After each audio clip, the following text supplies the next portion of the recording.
Bom, interações moleculares ou forças intermoleculares, dá na mesma, né? Os exercícios de sala, gente. Vamos lá. Sem mais delongas, tá? Começar já na questão número 1.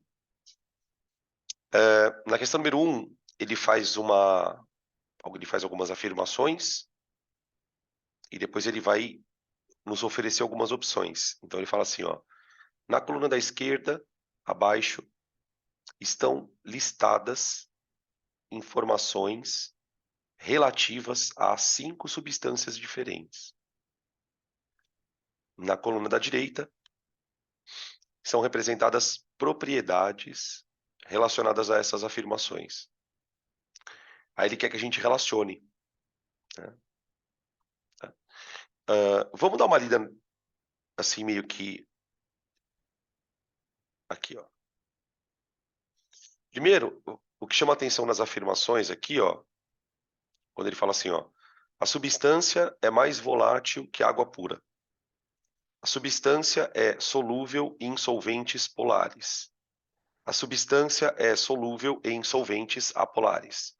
A substância forma soluções aquosas eletrolíticas. Então, a gente percebe que ele está falando de propriedades, de fato. Né? Por exemplo, quando ele fala de substância mais volátil que água pura, o que isso quer dizer, gente? Se uma substância é mais volátil que água pura, a gente pode, por exemplo, imaginar que as interações moleculares que ela tem são mais fracas. Lembrando que volatilidade tem a ver com a tendência da substância de formar vapor, certo? Então, provavelmente uma substância que tenha interações mais fracas. Né? E isso, mais fácil de evaporar. Faz sentido isso, né?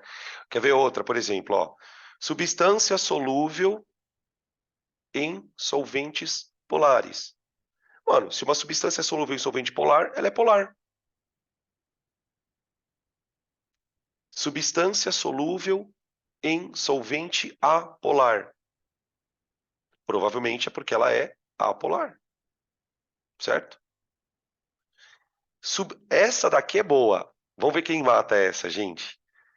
Substância forma soluções aquosas eletrolíticas. Que tipo de substância pode ser?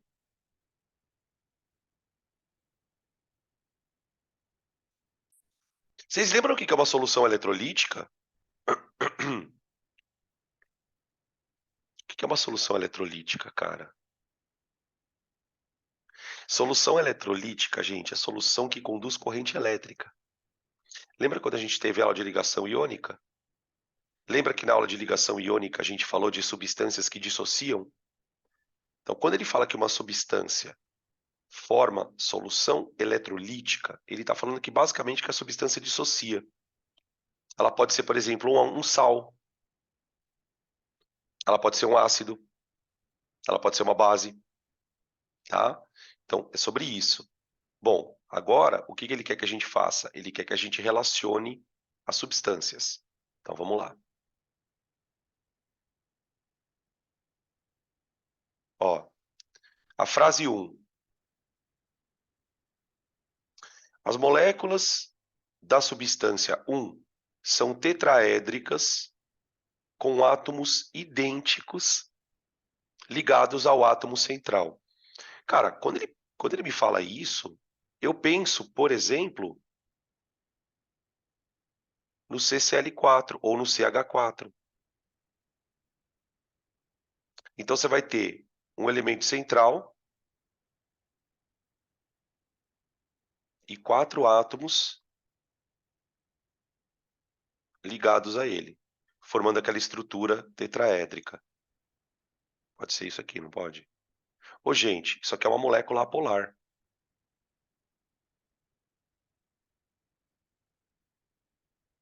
Se ela, ó, ela é uma molécula apolar, ela faz interação do tipo de polo induzido, e ela é uma molécula pequena.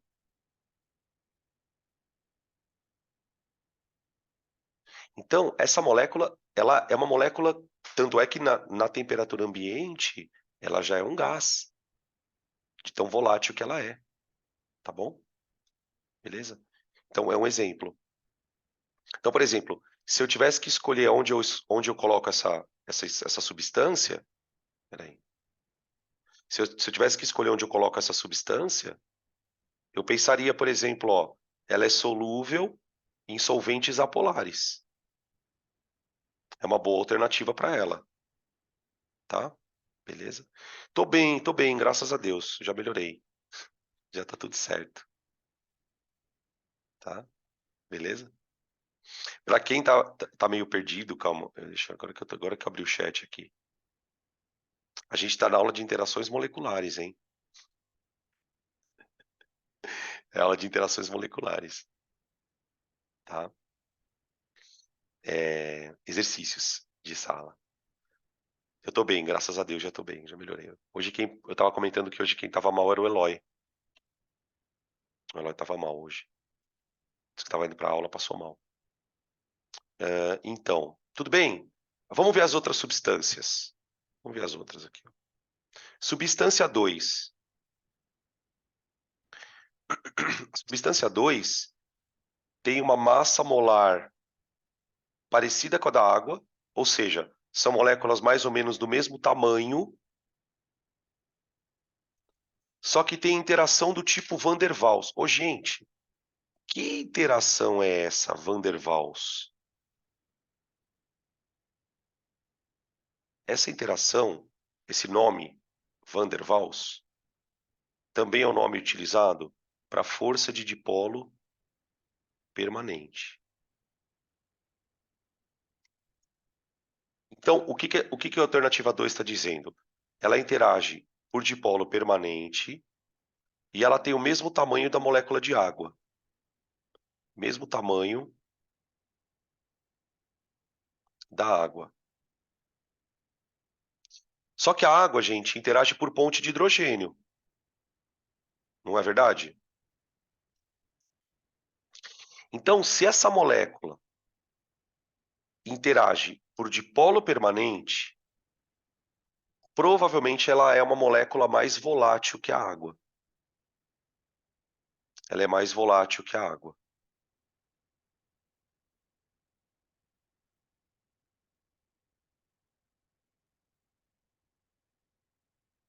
Tá? Então ele vai dando algumas dicas e a gente vai tentando descobrir quem é quem. Tá?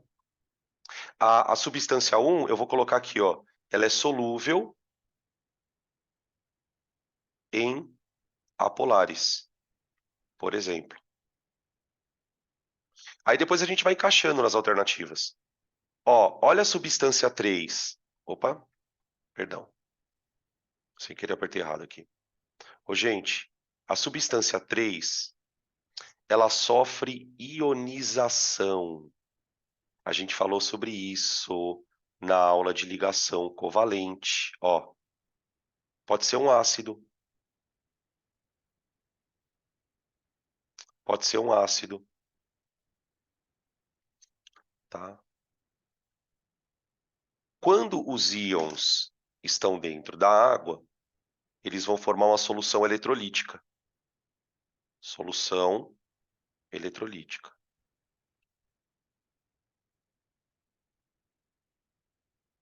tá? Então, essa substância é a substância que forma a solução aquosa eletro... Então, ela é um eletrólito. Vou colocar aqui, ó, eletrólito. Ô, gente, toda substância que na água libera íon, você vai chamar de eletrólito, tá? Sal, ácido, base. Tá? Oh, Deus, estou esbarrando toda hora o negócio aqui. 4. A substância 4 fala assim, ó. As moléculas são trigonais, com átomos de diferentes eletronegatividades. Por exemplo, ela pode ser uma molécula assim, ó.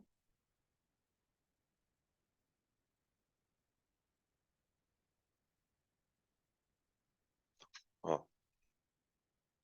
Os átomos que estão ligados no elemento central, eles têm eletronegatividades diferentes, certo?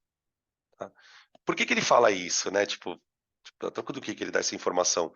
Porque ele quer que você perceba que a molécula é polar. Essa molécula é polar. Ela é polar. Ela é polar, tá? Se ela é polar, ela deve ser solúvel em polares. Em polares, tá? Ah, essa frase 5 aqui, velho, ela não tem muito, tipo, não tem nada muito importante, assim, não dá para descobrir muita coisa. Ele fala, a substância 5 tem massa molar e densidade maior que a da água. Isso não quer dizer muita coisa, gente.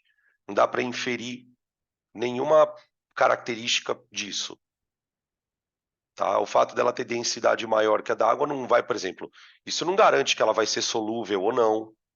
A gente sabe que a solubilidade não depende de densidade, embora muitas vezes a gente vinha com a aula para aula pensando nisso, né? Tem muita gente que pensa isso, que solubilidade tem a ver com densidade e não tem, tem nada a ver, tá bom? Então, acho que deu para matar já, né?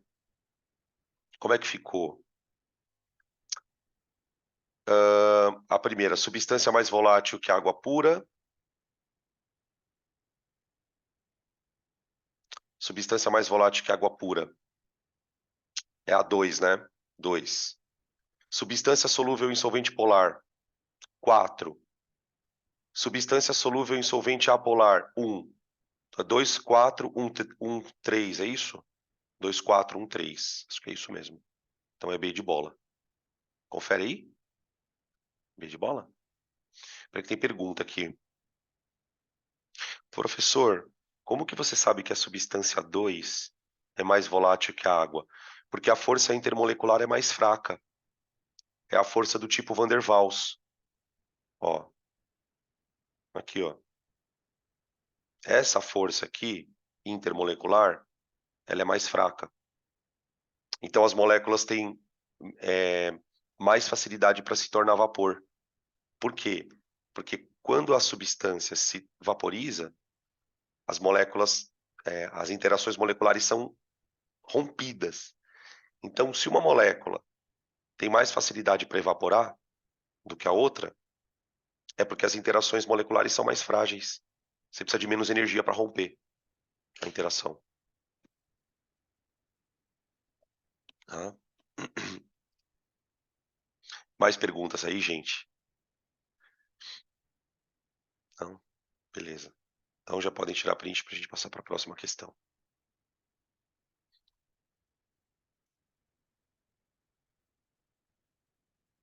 O chat está aberto para pergunta, tá? 2. Ele coloca 3 moléculas orgânicas. O ácido acético, aqui, ó. Eu não estou lendo nem o enunciado, tá? Então, isso é uma coisa que vocês têm que é interessante de vocês começarem a fazer. Tipo, quando você vai fazer uma questão, primeiro olha as moléculas. Ó, ele me deu 3 ácidos carboxílicos, tá vendo? Ó? O que que eu percebo? Primeiro ácido, molécula pequena. Segundo ácido, uma molécula maior. Tem 4 carbonos, tá vendo? Ó?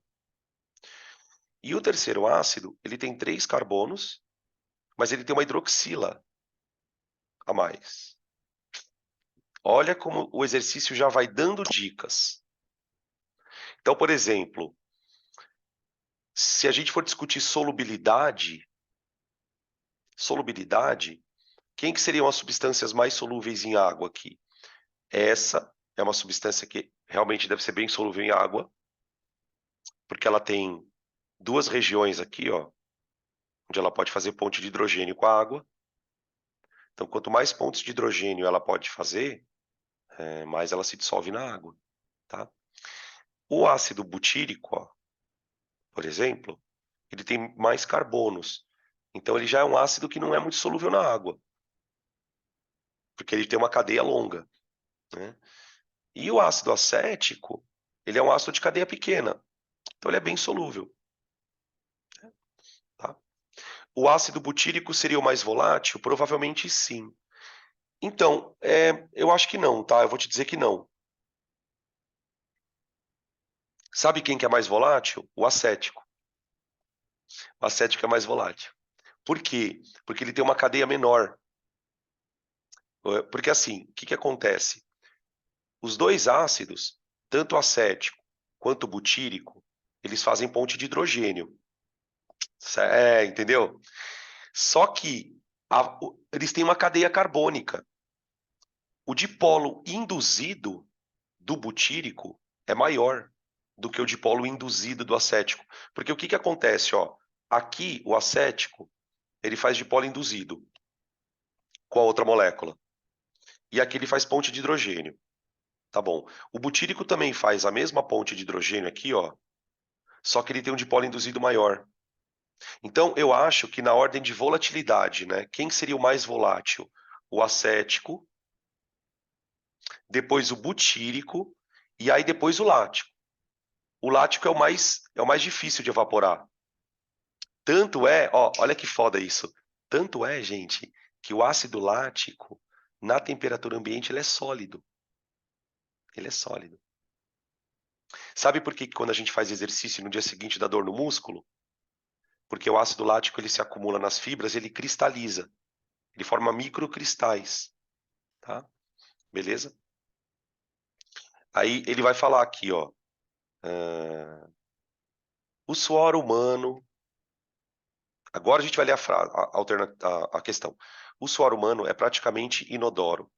Contudo, algumas bactérias que vivem na superfície da pele degradam derivados proteicos, produzindo normalmente substâncias ácidas. É o cheiro do sovaco, responsável pelo odor desagradável do suor. Dentre os produtos da degradação, que podem dar cheiro azedo e de ranço, nossa, que nojo, tem-se os ácidos comumente denominados por acético, butírico e lático. Com relação às substâncias, são feitas as afirmações. Ácido acético, aqui é uma questão de orgânica, tá, gente?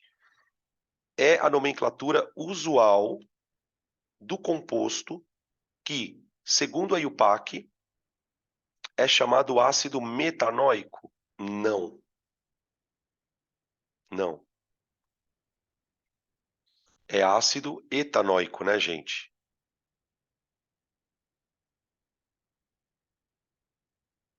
Dois carbonos, tá? Dois carbonos. Et. Dois.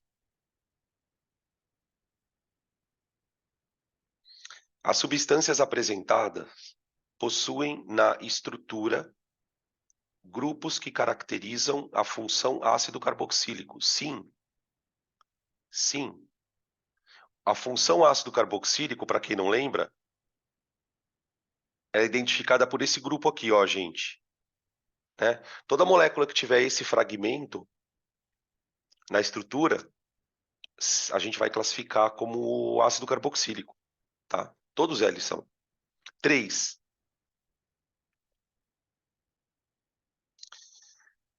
O motivo do ácido lático apresentar maior ponto de fusão do que o butírico, ó, ele já está afirmando, tá vendo? Ó? O motivo do ácido lático apresentar o maior ponto de fusão do que o ácido butírico pode ser atribuído aos fatos do ácido butírico ser capaz de estabelecer maior número de fortes interações moleculares. Acho que sim. Ó, o ácido lático, gente, ele tem uma molécula quase do mesmo tamanho que o butírico.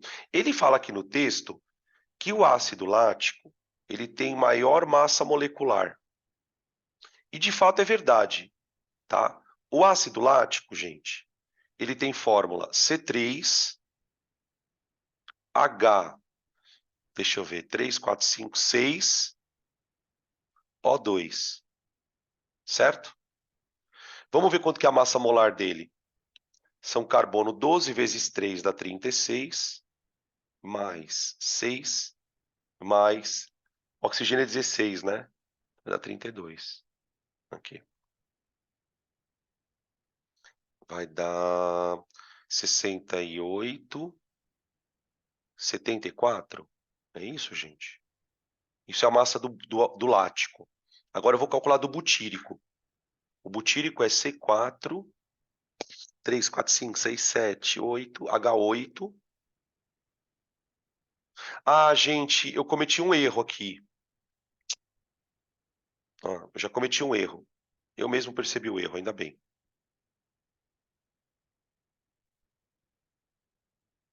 São 3 oxigênios para o lático, tá? Então eu vou ter que fazer a conta de novo aqui. Espera aí. O erro foi aqui, ó. Como são 3 oxigênios, vai dar 48 aqui, ó. Confere aí, agora.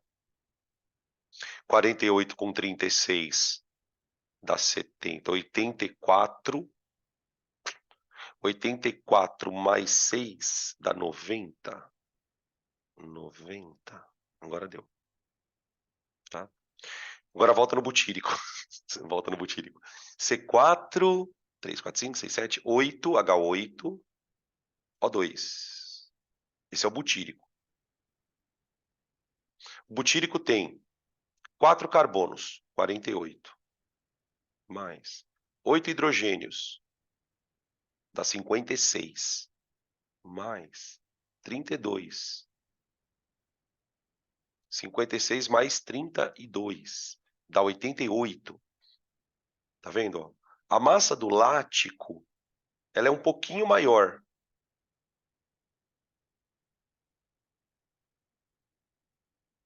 E além disso, ela faz mais pontos de hidrogênio do que o butírico. Então essa frase tá ok, viu, gente? Essa frase tá ok. Tá? Opa, perdão. Beleza?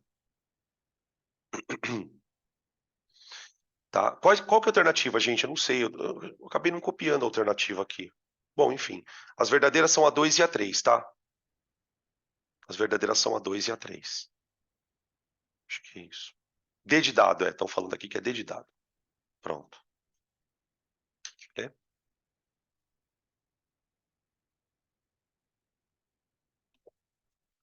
Próxima questão, vamos lá. 3. Ah, tava aqui, ó. Tava no outro slide.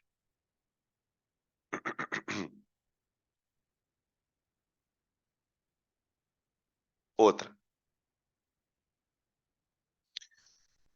Aqui é parecida com aquela outra que a gente fez, a primeira.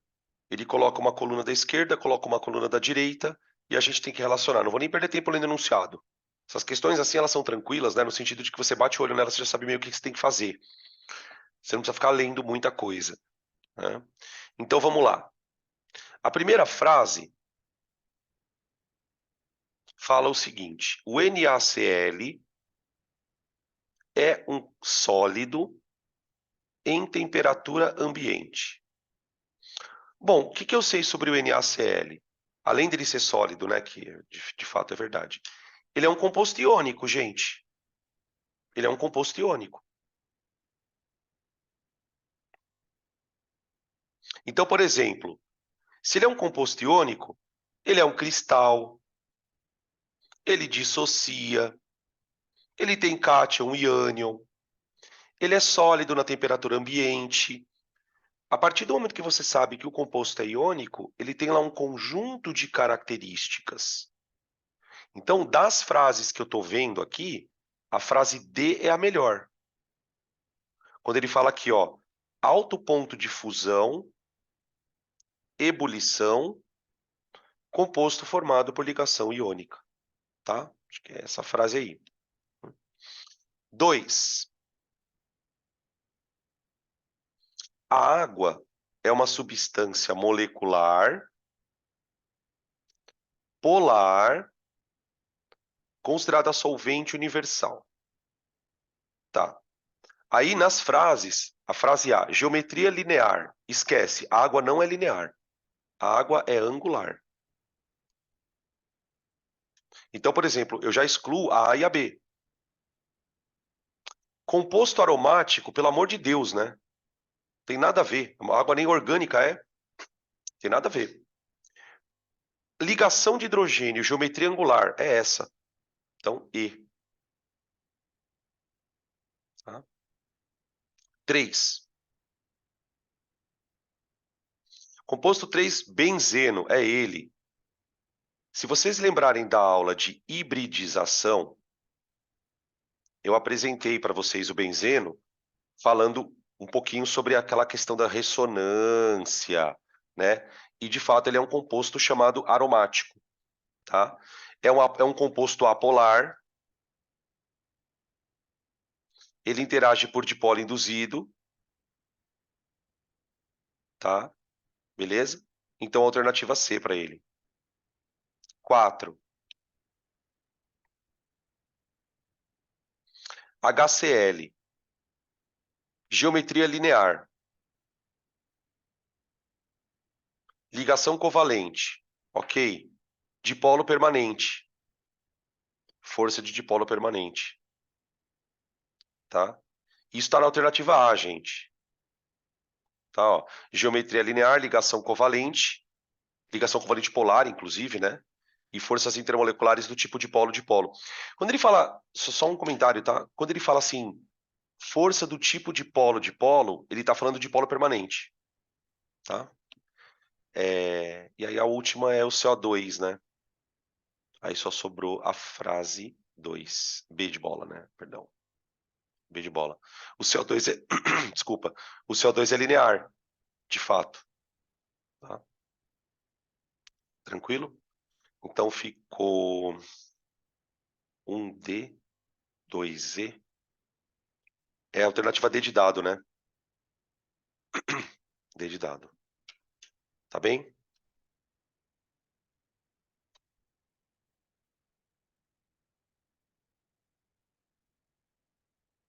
Próxima.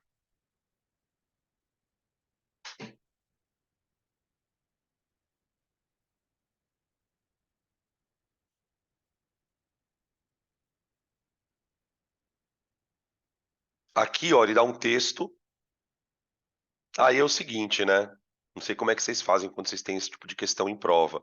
Geralmente, quando é uma questão de julgamento, assim, né? Falso, verdadeiro, que não é. O Enem não cobra, não faz isso, né? Então, tipo, pro Enem isso não vale muito. Mas para outros vestibulares isso vale. Cara, o conselho que eu dou normalmente é pula o enunciado. Geralmente o enunciado ele pode ser que não traga coisas importantes. Então vale a pena arriscar. Ah, mas e se precisar ler? Você vai perceber na hora que você estiver lendo as afirmações. Ela vai começar, de acordo com o texto, não sei o que, aí você vai falar, puta, tem que voltar lá para ler, né? Então, ó, por exemplo, ele fala aqui na primeira frase, né? Vamos tentar resolver sem ler o texto. A molécula de água é polar, pois sua geometria é angular. Assim, apresenta a capacidade de dissolver substâncias polares, como o sal de cozinha e o óleo utilizados para o cozimento do macarrão, formando uma mistura heterogênea com duas fases distintas. E aí, gente? O que vocês me dizem dessa frase, cara? A primeira parte, ok, né? A água é polar, geometria angular, ok. Dissolve substâncias polares como sal de cozinha e o óleo. Foi aqui, né, mano? O óleo não, né? O problema foi o óleo. Então a 1 tá falsa. Verdade, a 1 tá falsa. 2. A água é uma substância simples. Já pode parar, né? Já pode parar. A água é uma substância composta, porque ela é formada por hidrogênio e oxigênio, né? Formada pelos elementos com diferentes valores de eletronegatividade. Aí ok, né? Tá tudo bem. Tá? 3.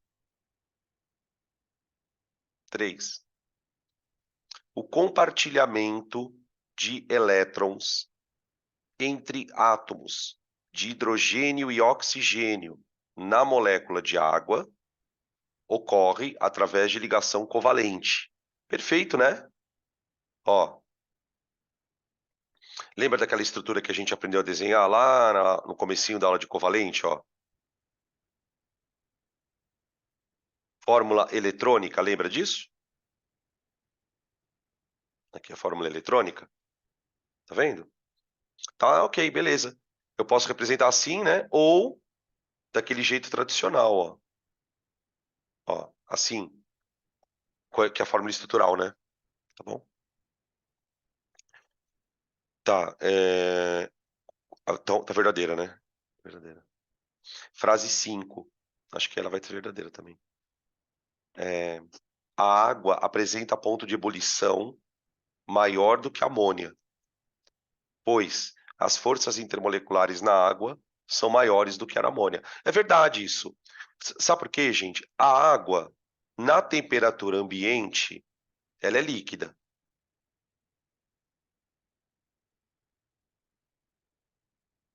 Enquanto a amônia, na temperatura ambiente, já não é mais líquida. É gás. E uma coisa importante da gente considerar é o seguinte, tá? Elas são moléculas praticamente do mesmo tamanho. Qual é a massa molar da água? 18. Da amônia? 17. São moléculas mais ou menos do mesmo tamanho. Então, o que explica o fato de uma molécula ser gás e a outra não? É a intensidade das interações, tá? Beleza?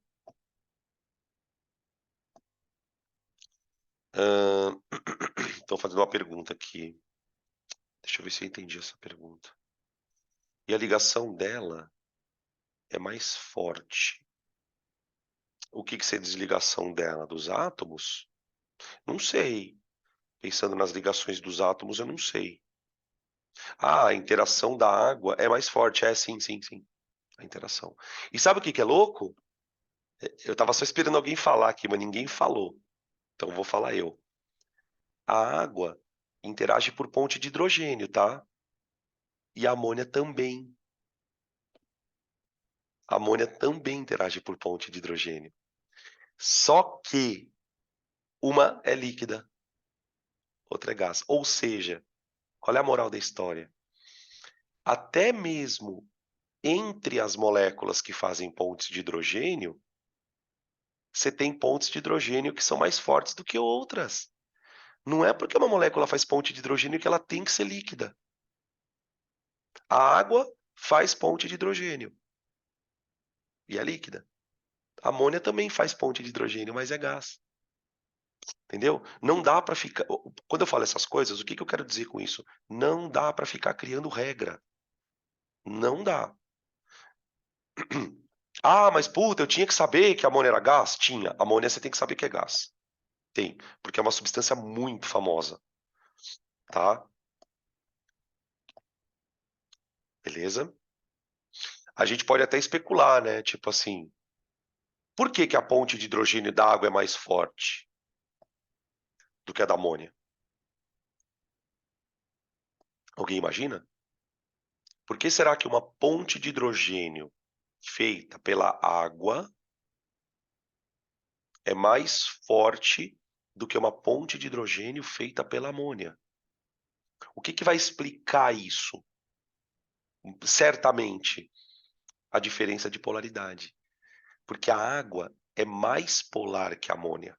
As duas são muito polares, mas as moléculas de água são mais polares. Então, quando as moléculas de água estão no estado líquido, a interação ponte de hidrogênio é muito forte. Na amônia não é tão forte, tá? Beleza? Ô, Dan, Oi. na água, a diferença de eletronegatividade também ajuda ela a ser mais forte? Mas é Ser mais justamente intensa? a diferença de eletronegatividade é que Que torna gera o a água polo. mais polar. Exato. E Ah, aí, sim, ela sim. sendo mais polar, a ponte de hidrogênio é mais forte. Tanto é que, se Ah, você tá. lembrar lá da fila, né? Peraí, ó, deixa eu desenhar aqui a amônia. Porque eu tô falando amônia, amônia, amônia, mas eu não desenhei ela, ó. Isso aqui é amônia. Tipo assim, o dipolo da água é mais forte no oxigênio, né? Então aqui seria o polo negativo e aqui os polos positivos. Aqui também, ó, negativo e positivo. Só que esse dipolo aqui é mais fraco, tá? Então ela é verdadeira, a frase 5 é verdadeira, e aí ficamos com 4 e 5, tá? As frases 4 e 5... Não tem 4 e 5? Será que eu errei a questão? É isso mesmo? Deixa eu ver. Estão corretas. A molécula de... Ah, não, peraí, eu escrevi coisa errada aqui, Eu escrevi coisa errada. É 3 e 4. Não tem nem 5. Alternativa não tem nem 5 aqui. Muito louco. É 3 e 4. Desculpa. Tá? Eu olhei e falei, caralho, que 4 e 5? Nem tem 4 e 5. Claro que não. Tá? Então, alternativa E. Fechou. Próxima.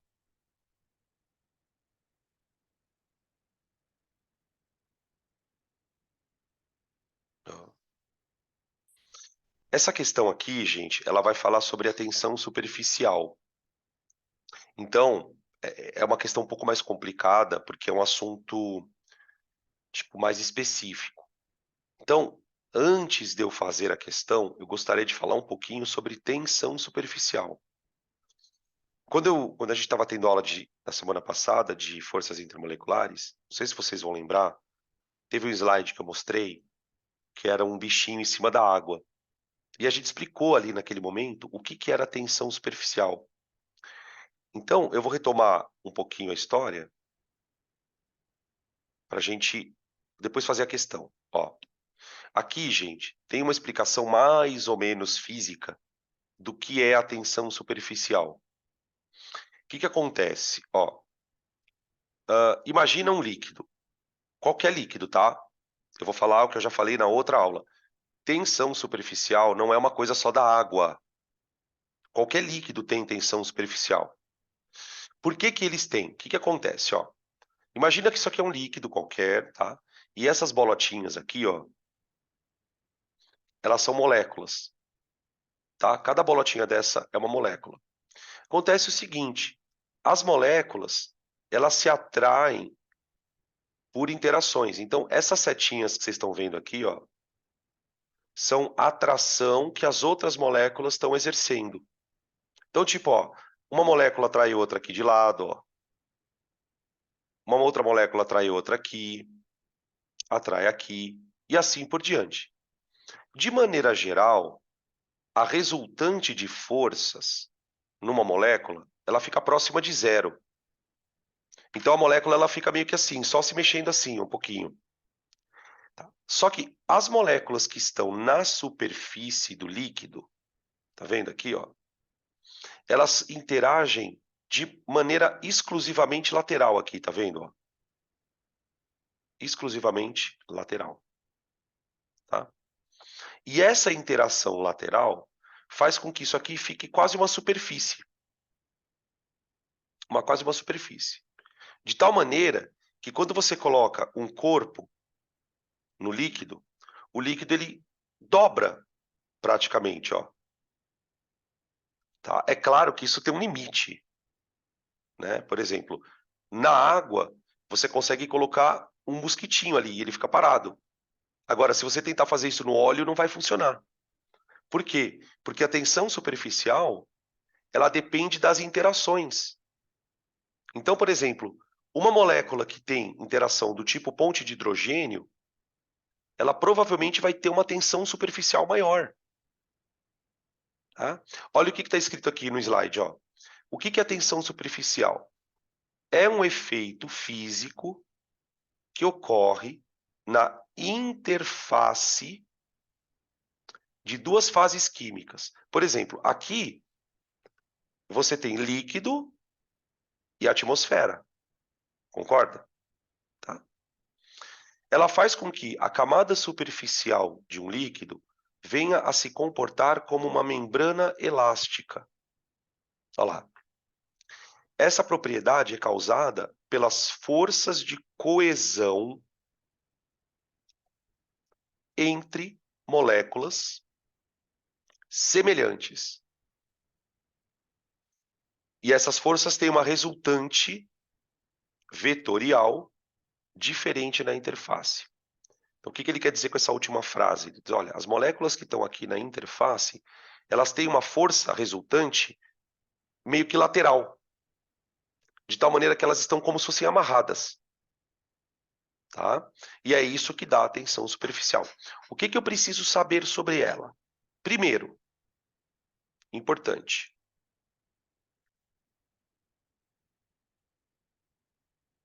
Primeiro, quanto maior for a intensidade da força intermolecular,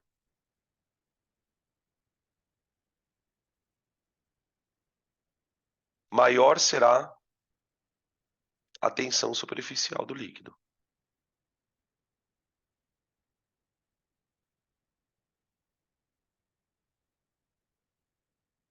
Tá? E a segunda coisa, que é um assunto que os vestibulares gostam, é que existem substâncias que são usadas para diminuir a tensão superficial de um líquido. Vou repetir. Existem substâncias que conseguem, quando misturadas num líquido, diminuir essa tensão. Estas substâncias, elas são chamadas de tensoativos.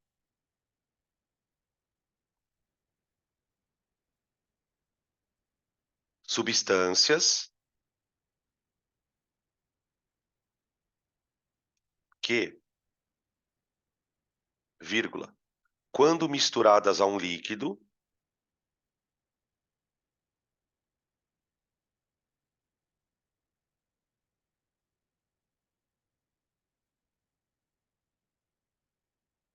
vírgula de novo, diminuem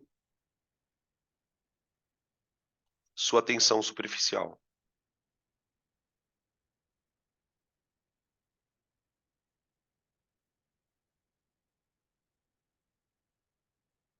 Aqui, gente, nós estamos falando prioritariamente na química, né? De sabão e detergente.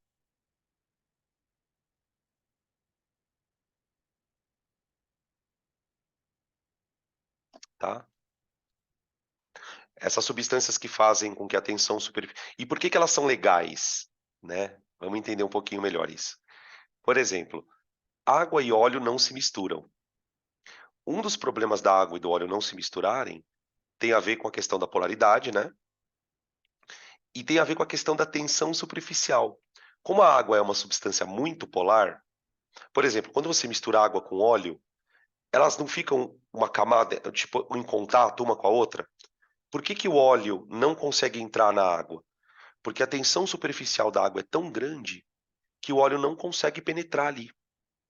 Ele não consegue. Agora, quando você põe o sabão reduz essa tensão superficial e ele faz com que os líquidos consigam entrar em contato.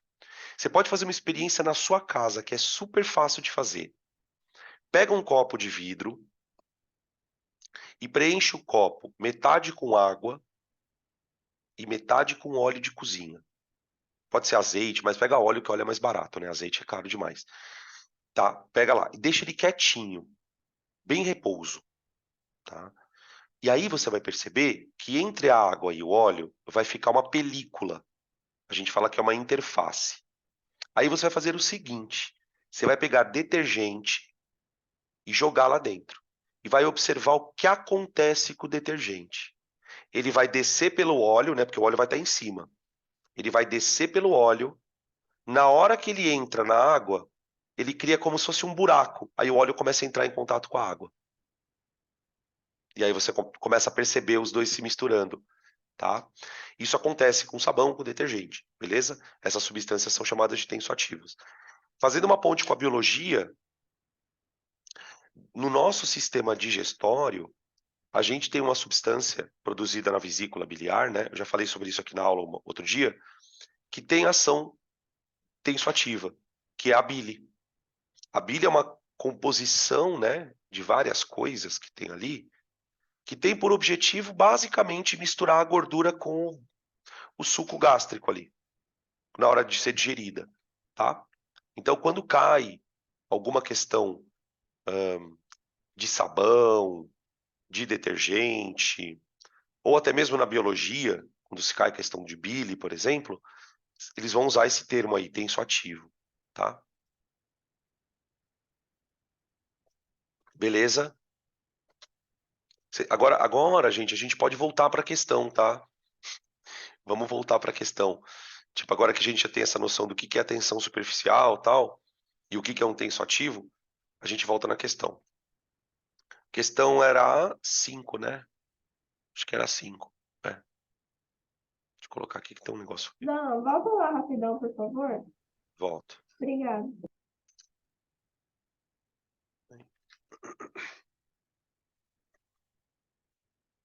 Pode ir. Beleza.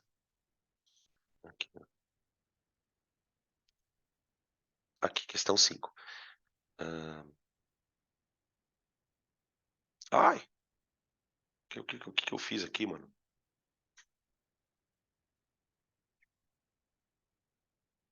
Ele fala aqui, ó. Os modelos de forças intermoleculares são utilizados para explicar diferentes fenômenos relacionados a propriedades. A. A diferença de intensidade das interações moleculares entre as moléculas da superfície de um líquido e as que atuam no seu interior originam a tensão superficial do líquido. Aquilo que eu estava definindo para vocês agora há pouco. As moléculas de cima, elas têm uma intensidade de interação lateral aqui, de tal maneira que elas estivessem como se agarrando uma na outra, né? As moléculas que estão lá dentro, elas estão virtualmente paradas. Elas ficam sendo puxadas para tudo quanto é lado, então existe uma diferença de resultante, né? É isso que ele está falando aqui. Isso origina a tensão superficial do líquido, responsável pelo arredondamento de gotas. Verdade, né?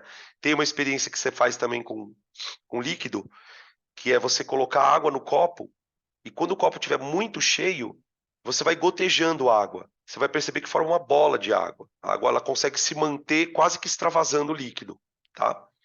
Aí o que você faz nessa experiência? Joga uma gota de detergente. Juro, meu, é muito louco. Você joga uma gota de detergente, a gota faz isso, ó. Puf, ela estoura. Aquela bola de água que ficaria na superfície do copo, ela simplesmente estoura, porque o detergente entrou em contato com ela. Tá? 2. Pressão de vapor, gente. Misericórdia. A pressão de vapor da água diminui ao se dissolver um soluto na água, pois é alterada o tipo de interação intermolecular entre as moléculas de água. Vamos falar sobre isso? Pressão de vapor? Isso aqui a gente falou na aula passada, um pouquinho. Então eu vou dar uma retomada. Ó, tum. Aqui o que eu tenho? Um recipiente com água, no estado líquido, e aqui tem vapor, tá vendo? Aqui tem um medidor de pressão que está marcando uma pressão de vapor de 17,5 milímetros de mercúrio a 20 graus Celsius. Tá? Beleza? Essa pressão de vapor, ela depende diretamente da temperatura da água. Né? É importante que a gente entenda. Gente, isso que vocês estão vendo aqui é uma panela de pressão, tá? É uma panela de pressão. Acontece que quando eu esquento a água aqui dentro, ó, a quantidade de vapor aumenta aqui. A quantidade de vapor aumenta. Tá? Beleza? Como é que isso aparece nos gráficos? Assim, ó. Então, é que tá muito pequenininho aqui, ó. Deixa eu só trazer um pouco mais para próximo, ó. Isso aqui é a temperatura da água, ó. Isso aqui, ó, é a pressão de vapor. Tá vendo que aqui eu tenho valores de pressãozinho, ó? Só que é a pressão em milímetro de mercúrio, tá? Beleza? Tá? Beleza. Agora, o que acontece com a pressão de vapor da água quando eu jogo um sal? Gente, olha só. Nessa outra figura, eu tenho soluto e solvente. Então agora aqui eu tenho água com sal, tá?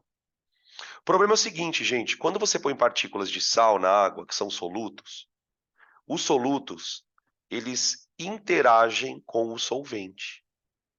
No caso do sal,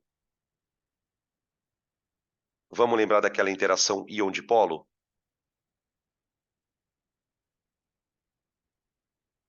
Na interação íon-dipolo, o cátion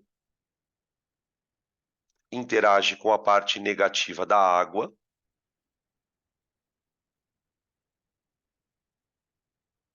e o ânion interage com a parte positiva da água.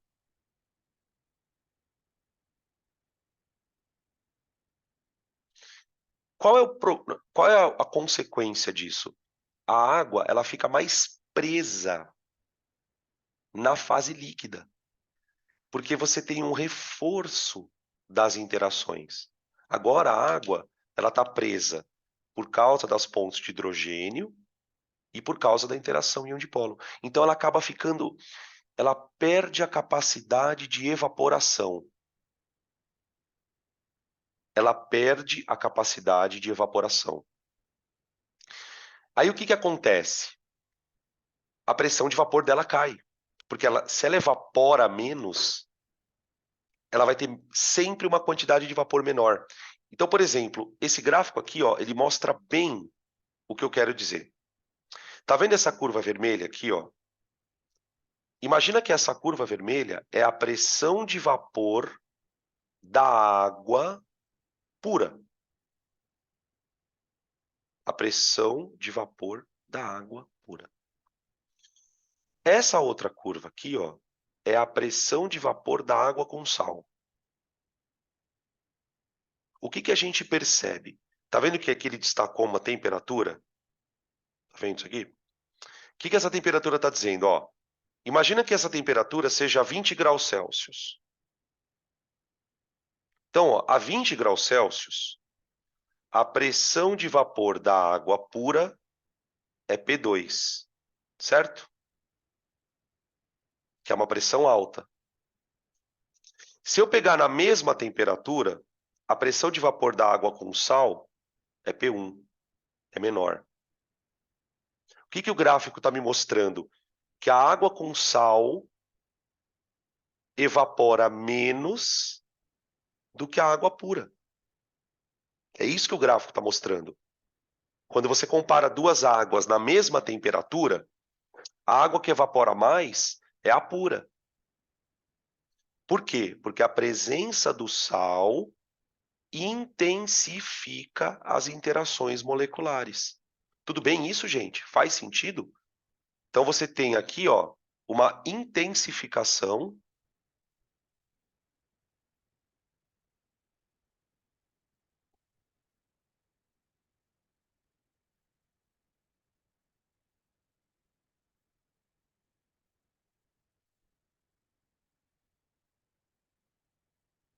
tá? Essa intensificação de interação molecular, a gente vai chamar lá na frente de efeito coligativo. Coligativo, tá? Beleza?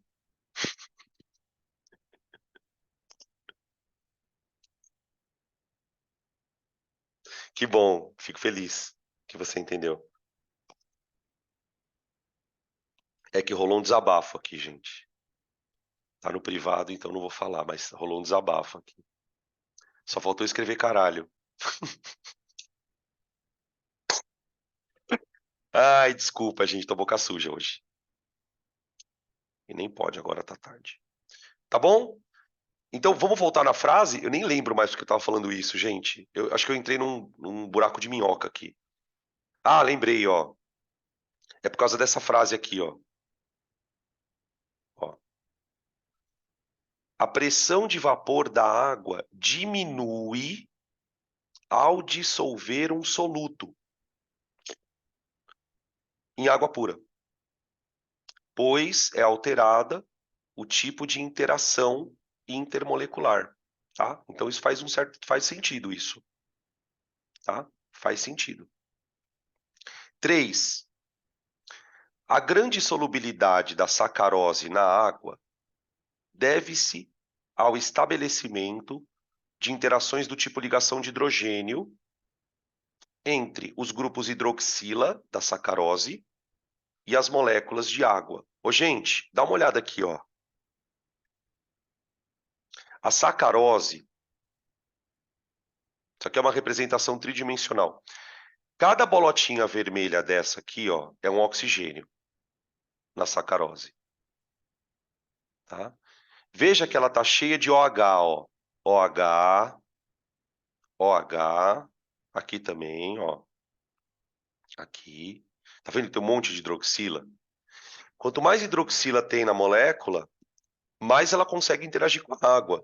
Tanto é que o açúcar é super solúvel em água. Não é coincidência. Justamente porque ele tem essa capacidade de fazer um monte de ligação de hidrogênio. Então ela tá verdadeira essa frase também, gente. Ó, a grande solubilidade da sacarose na água deve-se ao estabelecimento das interações do tipo ligação de hidrogênio entre os grupos hidroxila da sacarose, que é o OH, e as moléculas de água. Tá bom? Beleza? Então as três são verdadeiras.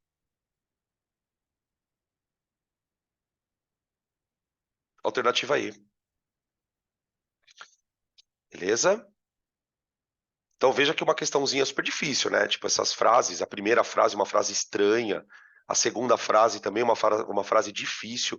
O que a gente vai percebendo também, viu, gente? Quando cai força intermolecular, nunca cai sozinha. Vocês perceberam isso? Sempre tem uma coisa de geometria, sempre tem uma... Você vê, aqui, na mesma questão, tem polaridade, tem interação molecular. Essa matéria que a gente falou de pressão de vapor, ela é chamada de efeito coligativo. Isso normalmente, quando você vai no cursinho, isso é dado numa outra frente. Entende por que às vezes fica difícil quando você divide a matéria em frente? Porque você só vai ver essa aula, tipo, no segundo semestre de uma outra frente. Sendo que, para você poder resolver essa questão, precisava saber. Então a gente para, explica. Ah, puta, eu não tive aula de propriedade coligativa. Tá bom, mas eu já sei o que é essa história de a água perder evaporação. Eu já entendi por que ela perde evaporação. O que importa é isso. Depois que você entendeu isso, você só vai dar nome pro negócio. Tá? Beleza? Bom, vamos lá.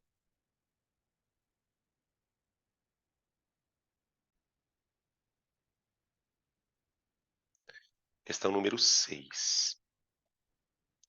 O ácido fosfórico. Aqui tem essa questão, gente, ela tem uma série de outras temáticas que vão fugir um pouco da parte de interação molecular. Então, talvez existam algumas coisas que vocês olhem aqui e falem, opa, peraí, isso aqui acho que eu não peguei direito, tá? Relaxa, porque tem coisas aqui que a gente não viu ainda. Ele fala aqui, ó, o ácido fosfórico possui uma ampla gama de utilizações, entre as quais podemos destacar a fabricação de fosfatos, superfosfatos, fabricação de produtos para remoção de ferrugem, tá enchendo linguiça. Aí ele fala assim na última linha, sobre a unidade elementar do ácido fosfórico. O que é a unidade elementar do ácido fosfórico? É o H3PO4, a molécula.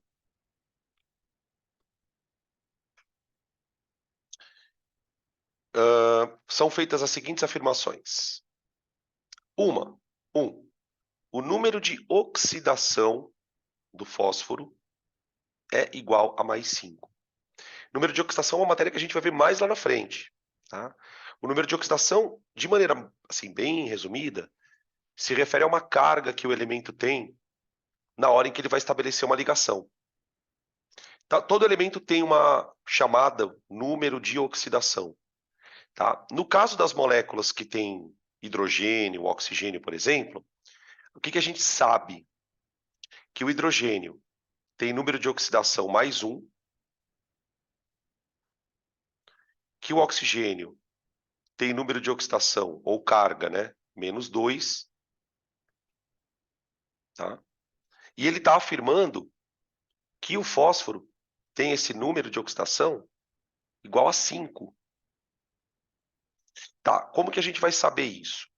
Numa estrutura formada por átomos, por mais que existam átomos positivos e átomos negativos, o que a gente vai observar? Que a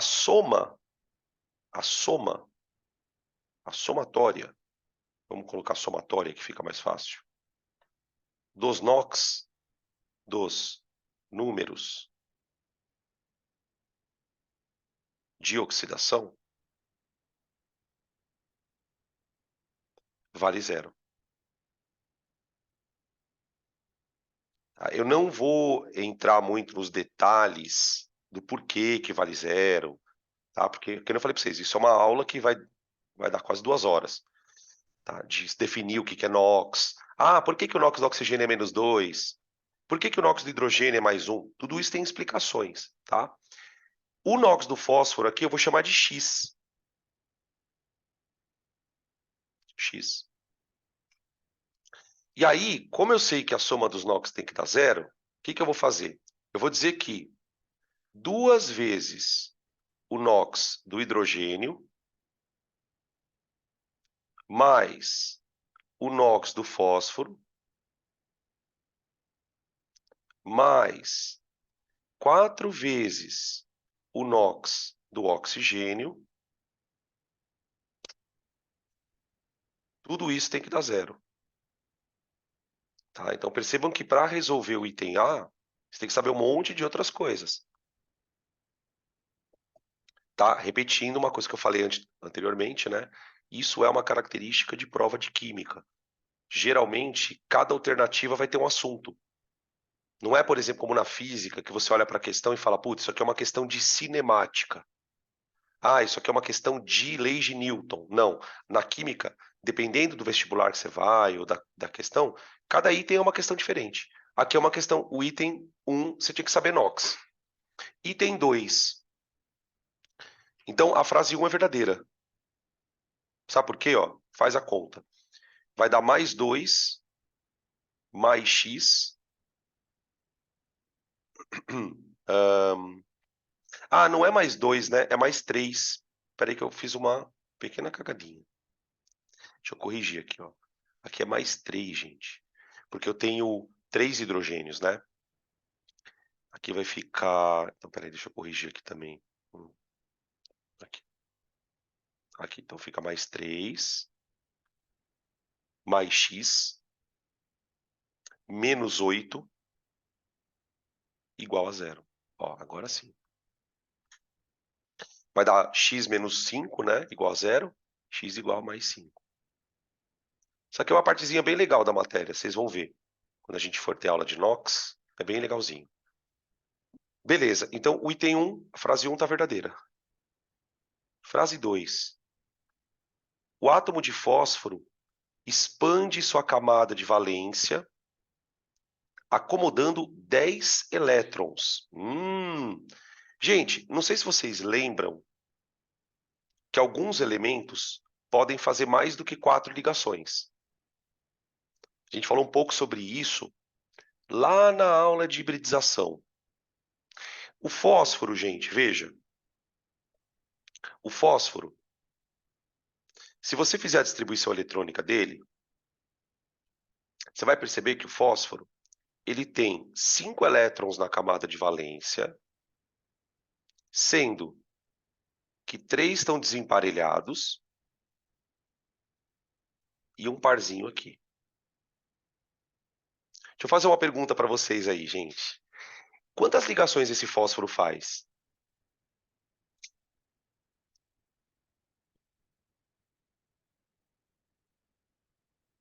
Covalentes, tá? Covalentes. Quantas ligações covalentes faz o fósforo? Como que a gente prevê ligações covalentes do elemento? Não é pelo número de elétrons desemparelhados? Se o fósforo tem 3 elétrons desemparelhados, ele pode fazer 3 ligações. Só que vocês estão vendo que ele tem um par de elétrons na camada de valência dele sobrando? Sobrando. O que ele pode fazer? Estão respondendo aqui. Ele pode fazer 3 covalentes e uma dativa. Sim, exatamente. Com esse par. Agora, olha o que vai acontecer com o fósforo também.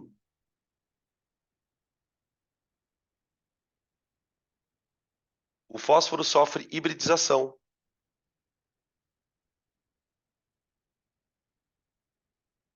E eu não sei se vocês vão lembrar, lá na aula de hibridização, a gente falou muito do carbono, né? Que quando a hibridização acontece, geralmente os elétrons da camada de valência, eles se desemparelham. Então, tipo, o que pode acontecer com o átomo? O fósforo, ele pode virar um fósforo pentavalente.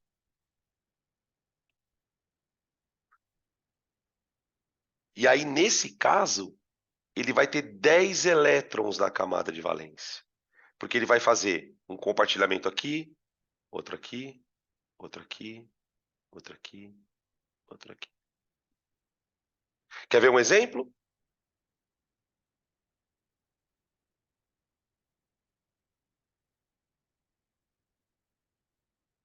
O próprio ácido fosfórico, opa, que vos fala. Que vos fala. Ó. Aqui o H, aqui ó, H, e aqui ó. Olha isso.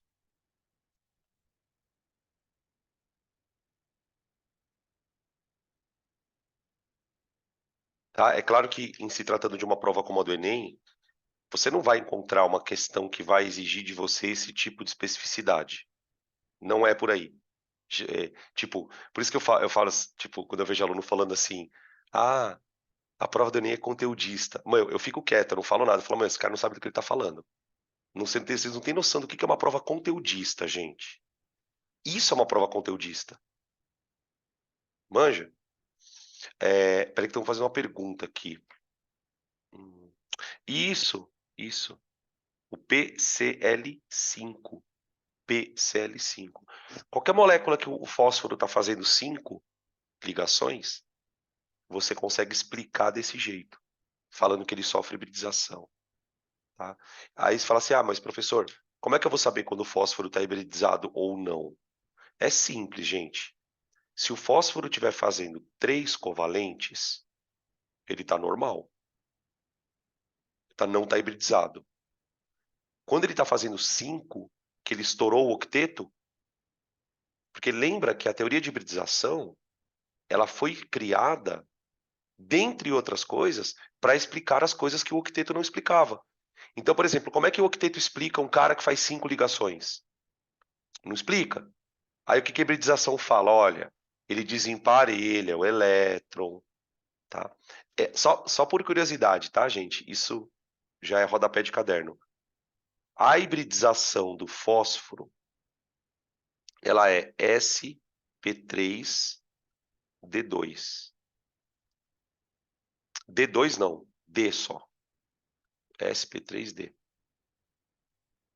Ela envolve um orbital s, 3 orbitais p e um orbital d de elétron. Tá? Meu, isso é muito louco, né, cara? Que negócio maluco. Agora que eu tô me dando conta, esse negócio é muito estranho. Frase 3. Ah, não, a frase 3 já foi, né? Eu pulei a 2, né? Vocês perceberam, né? Pulei a 2. A 3 tá ok. Deixa eu fazer a 2 aqui.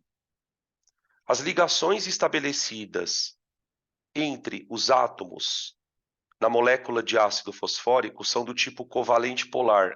Tá certo, né? Tá certo. Covalente polar. Geometria. Piramidal, não. Alguém arrisca aí a geometria, gente? Da molécula de ácido fosfórico? Isso. Ela é tetraédrica, tá? O elemento central tem 4 nuvens, que é o fósforo, né? Aqui, ó. Ele tem 4 nuvens aqui, ó. Então, é tetraédrica. Aí a frase 5 apresenta apenas forças intermoleculares de dipolo permanente. Não. Faz ponte de hidrogênio, gente. Ponte de hidrogênio. Tem grupo OH, né?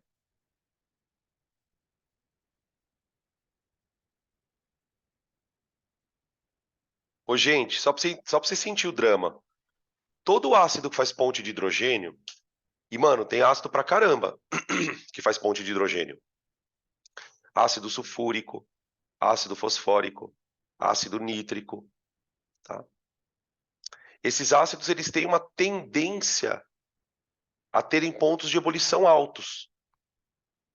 Então, por exemplo, o ácido fosfórico é líquido na temperatura ambiente, o ácido sulfúrico também, tá? Então ficou verdadeiras 1, 2 e 3. 1, 2 e 3. Alternativa D. Tá bom, gente? Se quiserem tirar print, se quiserem fazer alguma pergunta. Isso é uma questão conteudista. O Enem não é conteudista.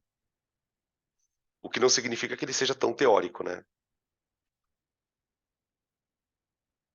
Ó, essas questões do inferno aqui, ó. Somatória.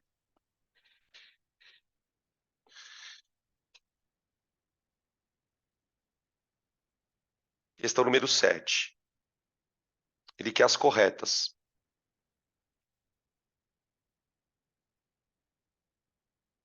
Frase 1. A eletronegatividade do bromo é maior que a do flúor. Já pode parar aqui. Já pode parar. Tá? O flúor é o elemento mais eletronegativo da tabela periódica. Tá? Então já está falsa. Frase 2. Considerando a distribuição eletrônica para o magnésio, pode-se afirmar que a camada de valência é composta por 2 elétrons em orbital s dispostos na terceira camada.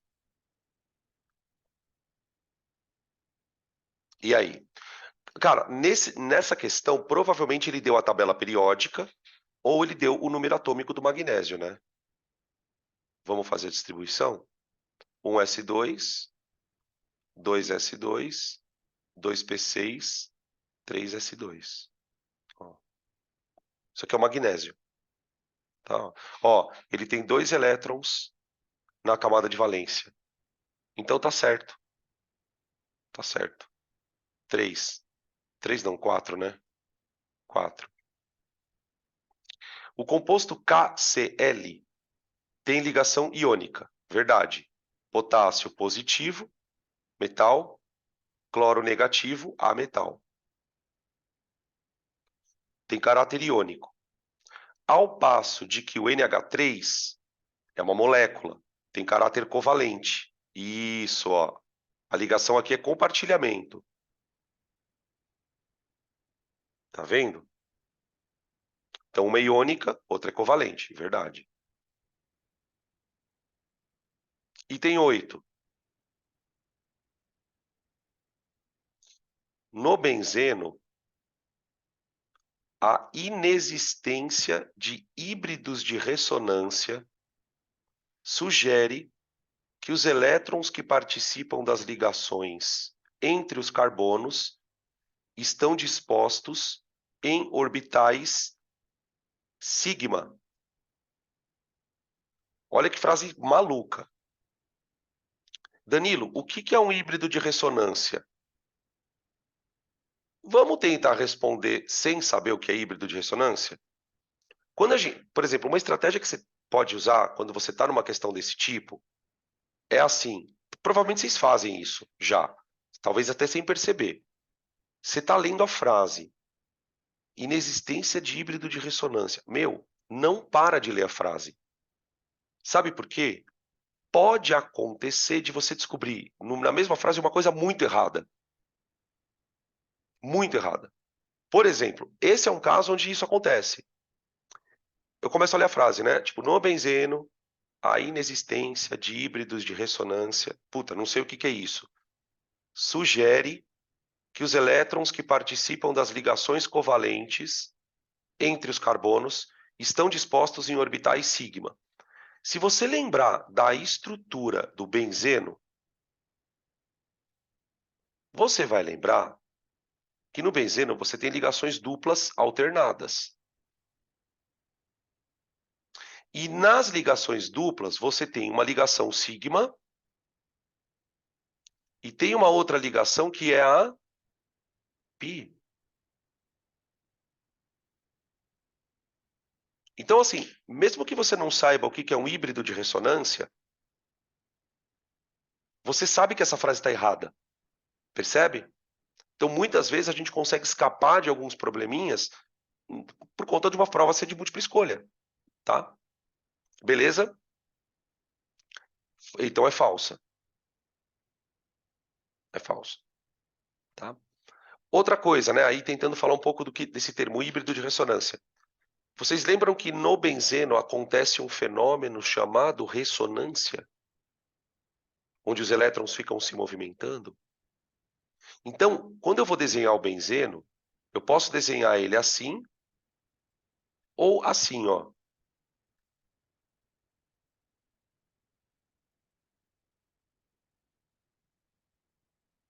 Certo? Se você observar as duplas, elas estão em posições diferentes. Agora, considerando que as duplas não estão paradas, eu posso representar o benzeno tanto pela forma A como pela forma B? Então, quando eu consigo fazer isso na molécula, é porque ela tem ressonância. Ela tem esse efeito chamado ressonância. Aí eu chamo esses desenhos de híbridos de ressonância. Eles são duas formas diferentes de você representar o mesmo cara, tá? Então, quando ele fala inexistência de híbridos de ressonância, o que ele está dizendo nas entrelinhas? Que o benzeno não tem ressonância. Tem, ele tem sim. Então isso também está falso da frase. Ela está totalmente falsa, tá? Beleza?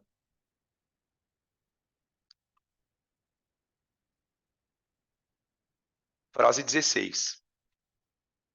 Na molécula de ácido metanoico, olha a outra. Ácido metanoico.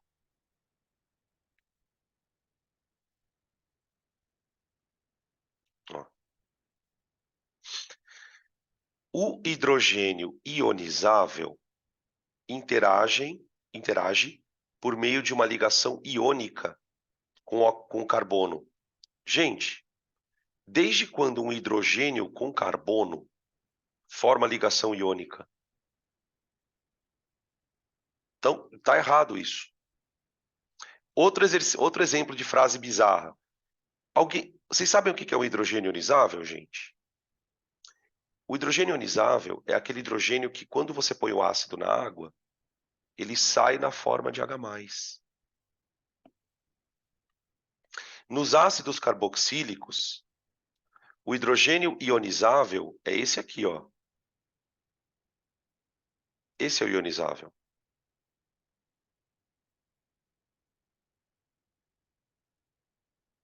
Então, essa frase ela tem dois erros. Primeiro, o hidrogênio ionizável não é o que está ligado ao carbono. Esse é o primeiro erro. O segundo erro, ligação de hidrogênio com carbono nunca vai ser iônica.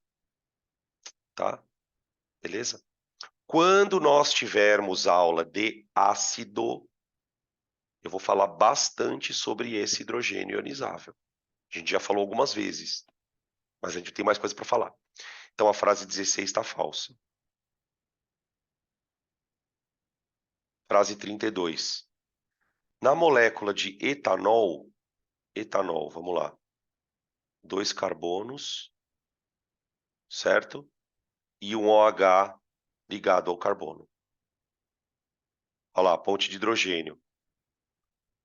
Na molécula de etanol, o polo negativo está no átomo de oxigênio, que possui maior eletronegatividade que o carbono e o hidrogênio. Verdade, isso é verdade. O polo negativo está aqui, ó, é o cara que puxa elétron. Tá? Faz sentido. Tá bom? Então a soma, gente, das verdadeiras deu 2 com 4 dá 6, 6 com 32, certo? 38. Super difícil, né? Tipo, um monte de detalhezinho.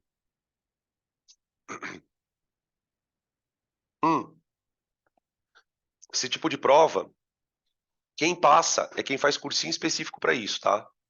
Tá? Uma prova muito com esse perfil, que eu conheço duas, assim, que tem esse perfil.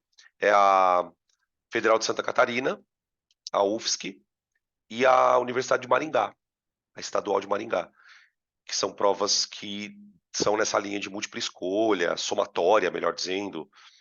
E os cursinhos dessas cidades, né, ali de Floripa, por exemplo, no caso, e também lá de Maringá, de Curitiba, eles preparam os alunos para essas provas. Eles fazem muitos exercícios, né, porque a prova, você vê, ela tem um perfil bem diferente de uma prova tradicional, tá? Então, essa pergunta aqui. Dan, o hidrogênio ionizável, ele está sempre com oxigênio? Quando o ácido tem oxigênio, sim. Quando o ácido tem oxigênio, sim. Tá? Quando ele não tem oxigênio, geralmente ele está ligado num outro elemento bem eletronegativo, tipo HCl, por exemplo, né? Tipo, o hidrogênio é ácido, o HBr, o HI. Agora, nos que têm oxigênio, sim. Então, por exemplo, quando você olha para esse ácido aqui, ó, quer ver, ó? Oh, diacho. Quando você olha para esse aqui, ó, esse hidrogênio aqui, ó, não é ionizável. Então, tipo, quando você joga o ácido na água, o que isso quer dizer na prática? Que esse hidrogênio não sai. Ele não sai. Agora, esse sai. Lá na aula de ácido, a gente vai discutir por que isso acontece. Por que que quando ele está ligado com oxigênio, ele sai? Sendo que quando ele está ligado com o carbono, ele não sai. Spoiler, não é o que você está pensando.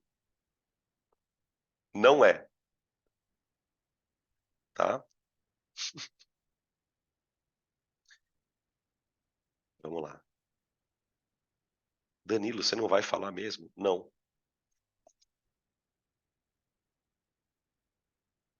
Não. Ó, questão 8. Várias coisas de orgânica aqui, tá? Várias coisas de orgânica. Muitas delas a gente vai discutir em outros momentos também. Aqui ele coloca uma molécula de um ácido graxo. Ácido graxo. Tá? Os ácidos graxos, eles são moléculas, primeiro, né? Tem o grupo ácido carboxílico, deixa eu dar um zoom aqui. Ó. Tem o grupo ácido carboxílico, só que a cadeia é longa. Tá vendo? Cadeia longa. Tá?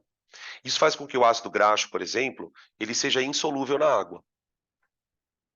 Ele seja insolúvel na água. Esse aqui é um ácido graxo, inclusive, ó, saturado, tá vendo? Saturado. A cadeia não tem dupla entre carbonos. Para quem lembra um pouquinho de orgânica, né? Cadeias saturadas e insaturadas. Ele é um ácido graxo saturado, tá bom? Ele fala aqui que os ácidos podem ser usados na produção de sabão por meio de uma reação conhecida como saponificação. Considerando a estrutura química de um ácido graxo, pode se afirmar exceto... Então ele quer a falsa.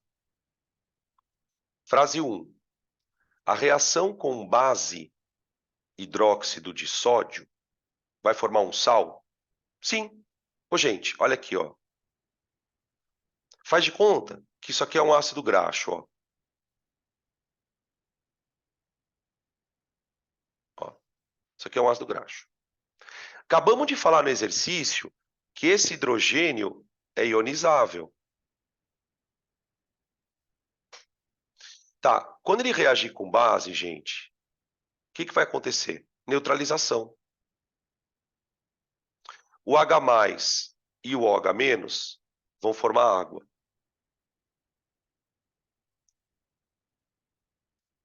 E no lugar do H+, entra o sódio.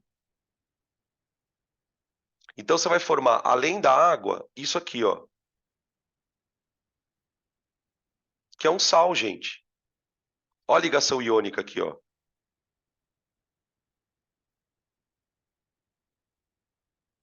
Tá? Ele é um sal que tem um cátion e um ânion. Então tá tudo certo. Essa frase para mim tá ok. A reação com base forma sal. B. A cadeia saturada não apresenta dupla. Ok também. A cadeia saturada não apresenta dupla. Você pode falar, Danilo, mas tem uma dupla no O. Aqui, ó. Mas essa dupla não está na cadeia. Dupla de cadeia são as duplas entre carbonos. Tá? B, C. Apresenta cadeia polar e carboxila apolar. Tá aqui, essa é errada. Essa aqui é errada. Tá? Essa é errada. C. Tá bom? D. A ocorrência de dupla ligação gera isômeros geométricos. Nem tem dupla ligação na molécula, gente. Quando ele fala dupla, ele está se referindo à dupla de cadeias de carbono, tá? Só para quem lembrar agora, tá, gente? Isômeros geométricos são aqueles cis-trans. Cis-trans, tá bom? Apresenta grupo hidrofílico. Ah, ó, deixa eu só fazer um comentário. Tem duas frases falsas nessa questão, tá? Vocês perceberam isso, né? Ó, a frase C é falsa. Apresenta cadeia polar e grupo carboxila apolar. Tá errado. E a ocorrência de dupla gera isômero geométrico. Também tá errado. Então, essa questão ela tem duas falsas, tá, gente? Tipo, o gabarito dela tá bugado mesmo. São duas falsas. E, então já colocar aqui C e D, né? C e D. Questão doida. Só vamos ler a frase E aqui juntos, ó. Apresenta grupo hidrofóbico e hidrofílico? Sim. Grupo hidrofóbico é a cadeia. É a cadeia. E o grupo hidrofílico, que é o grupo carboxila, da ponte de hidrogênio. Tá bom? Eu nem sei porque que eu coloquei essas fotos aqui. Tira as daqui.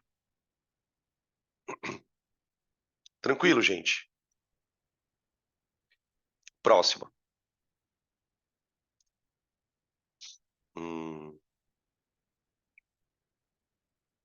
Peraí que tem uma pergunta aqui.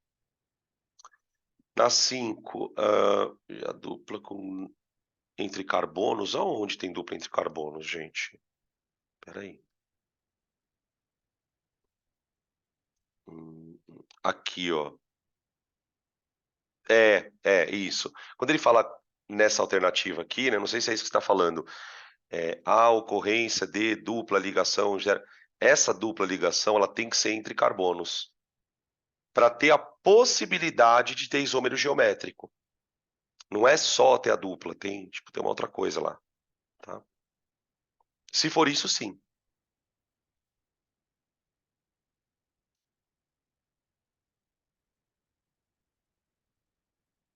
Na B, deixa eu ver.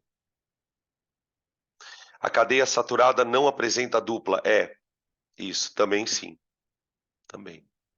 Quando ele fala cadeia saturada não apresenta dupla, é entre carbonos. Porque a gente só considera cadeia a ligação entre carbonos. Tá? Beleza. Okay.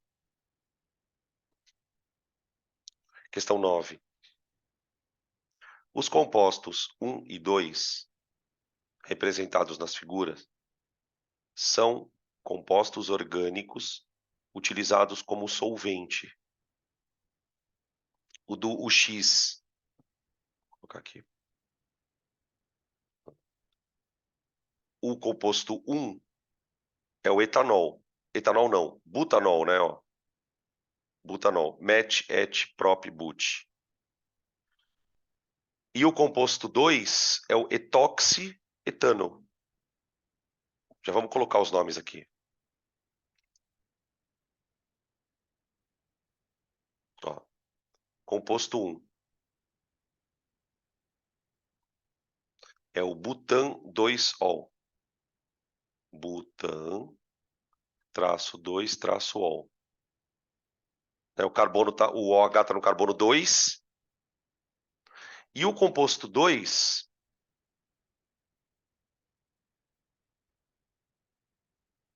é o etoxietano.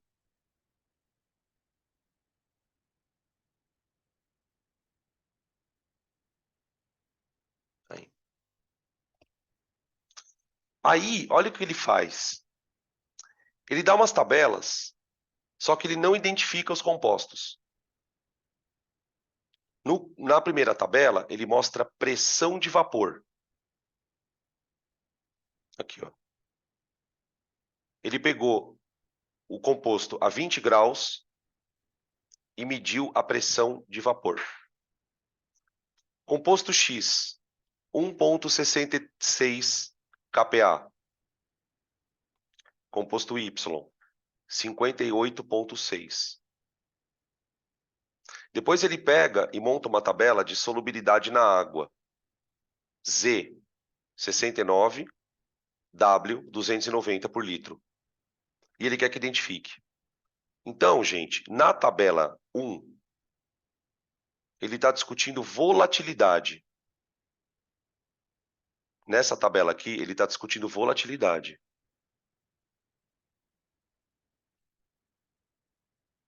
E na tabela 2, o que ele está discutindo? Hidrofilicidade.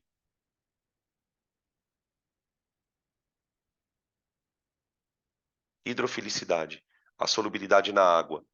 Então, é isso que o exercício espera que você perceba. Tá? Tá, e tudo isso tem a ver com interação molecular. Gente, álcool faz ponte de hidrogênio. Álcool faz ponte de hidrogênio. O éter não. Os éteres, inclusive, são compostos extremamente voláteis. Isso é uma das coisas que a gente até aprende na orgânica. Tá? Então, ó, quem é quem na tabela 1? Gente, observa que o composto Y, ele tem mais pressão de vapor. Ele tem mais pressão de vapor, o composto Y, ó. Ou seja, ele é mais volátil. Percebe que a pressão de vapor do X é quase zero? Ou seja, ele quase não evapora. Então, ele está dizendo nas entrelinhas que o composto X é o álcool, porque ele faz ponte de hidrogênio, então ele evapora menos. E o composto Y é o éter. É o éter. Então, ó, na primeira tabela, né? X é o composto 1, que é o álcool. Y é o composto 2. Agora, na segunda tabela, que é a tendência dele dissolver na água, que é a hidrofilicidade, o que a gente percebe? Quem é mais solúvel na água é o W. Opa, é o W. Certo? Por que o W é mais solúvel? Porque ele interage por ponte de hidrogênio com a água. Porque ele interage por ponte de hidrogênio. Então, o composto W é o álcool.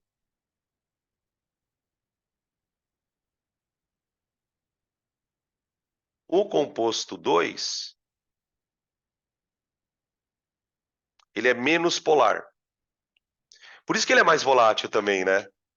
Por isso que ele é mais volátil. Porque ele é menos polar, então ele acaba sendo, ao mesmo tempo, menos solúvel em água, e como as interações moleculares são mais fracas, ele acaba sendo mais volátil, né?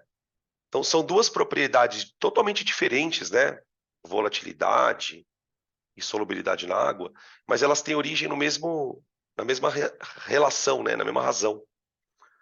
Tá bom? Isso é o item A. Tá?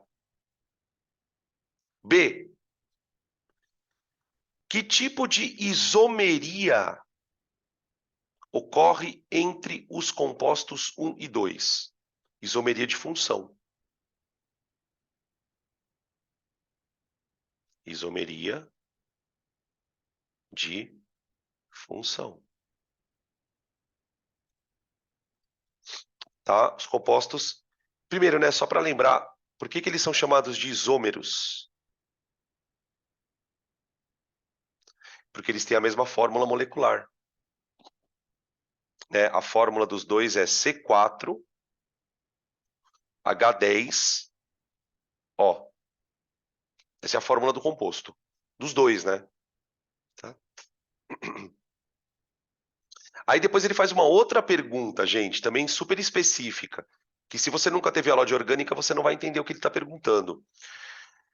Escreva o nome oficial do composto que apresenta atividade ótica.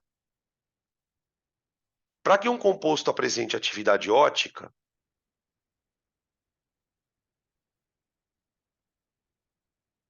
ele precisa ter o tal do carbono quiral, né, gente? Carbono quiral. Eu não vou explicar isso agora, gente, porque não é o motivo agora da aula. Tá? Então, se você não lembra isso aqui, relaxa. O que é um composto que tem atividade ótica? Pelo menos por enquanto. Né? Ah, é um composto que tem um carbono quiral. Tá bom, mas o que é um carbono quiral? O que diabo é um carbono quiral? O carbono quiral, gente, é um carbono como esse aqui, ó. Vou explicar para vocês. Vou desenhar aqui. O álcool. Ó. Mano, dá uma olhada nesse carbono aqui, ó.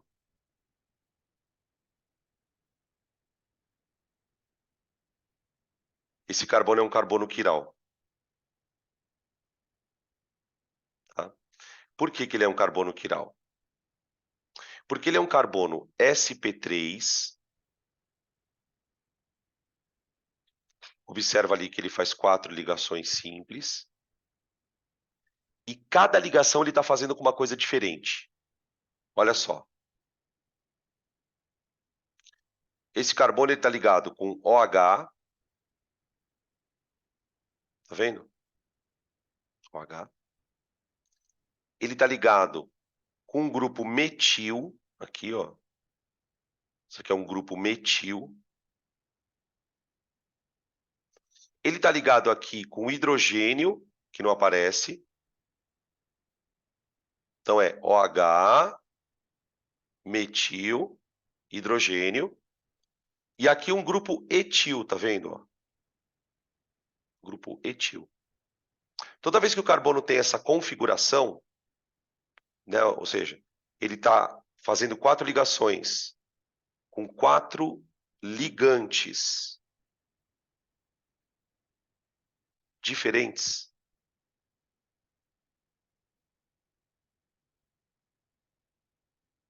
a gente vai chamar esse carbono de carbono quiral. E o composto que tem carbono quiral, vai apresentar uma propriedade chamada atividade ótica. Então, tem duas expressões aqui que, se você não entende, fica difícil você entender essa frase, que é atividade ótica e carbono quiral, tá? Essas duas expressões, elas estão dentro do contexto da orgânica. Por isso, eu não vou falar sobre isso agora, tá? Mas, mais uma vez, o que a gente está observando nas questões de química? Eles misturam assuntos, tá? Então, quem é o composto? Ele pede o nome, né? É o butan 2-ol. Butan 2-ol. Tá bom? Tá aí a questão.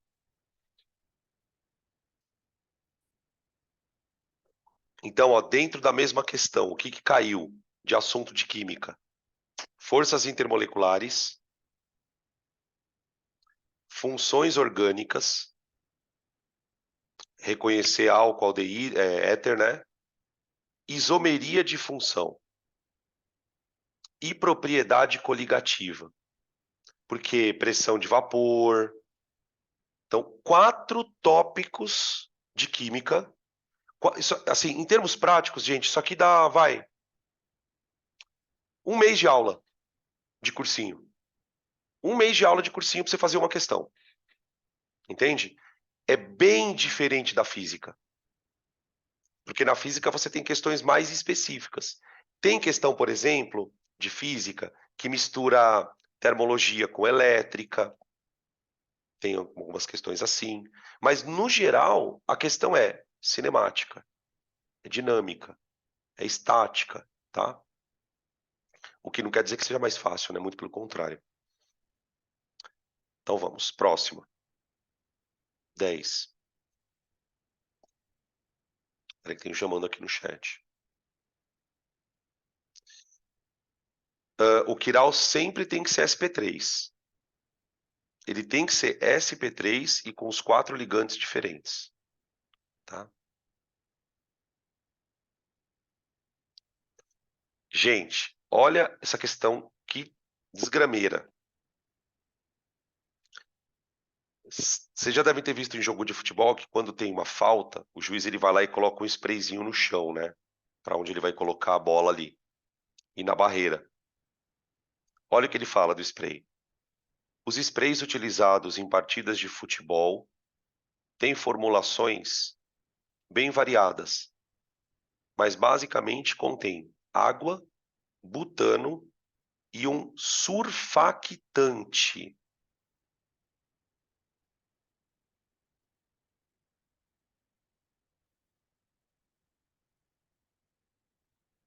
Então, o exercício ele acaba aqui. Se você não sabe o que é surfactante, já era.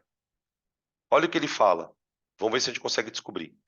Quando essa mistura deixa a embalagem, ela forma uma espuma branca que o árbitro utiliza para marcar a posição dos jogadores. Do ponto de vista químico, essas informações sugerem que a espuma, estabilizada por um certo tempo, seja formada por pequenas bolhas, cujas películas são compostas de água e... Olha que enunciado maluco. E aí?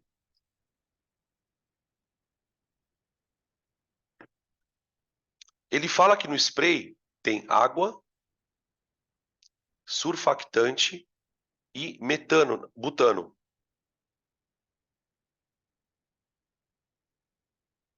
E ele quer saber do que é feita a película da bolha.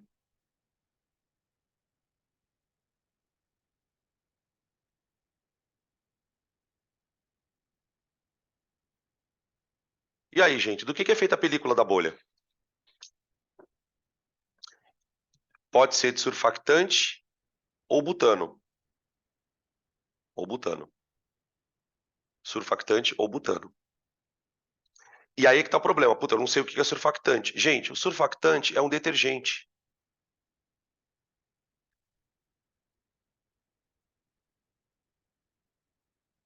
Os detergentes e sabões são os famosos tensoativos.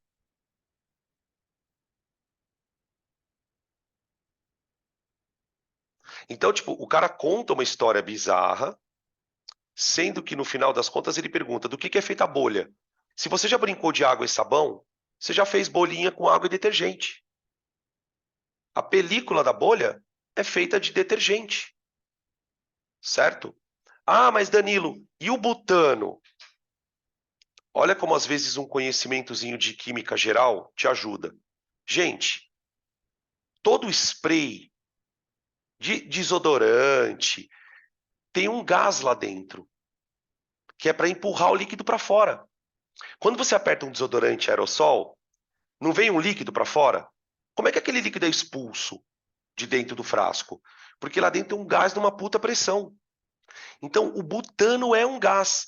É o mesmo gás que se usa em isqueiro, gente. No isqueiro, não tem um liquidinho lá dentro? Aquele liquidinho, na verdade, é butano a alta pressão. A hora que você aperta a válvula do isqueiro, o butano sai. Então, o butano, sabe como é que a gente chama o butano nesse contexto? Ele é um gás propelente.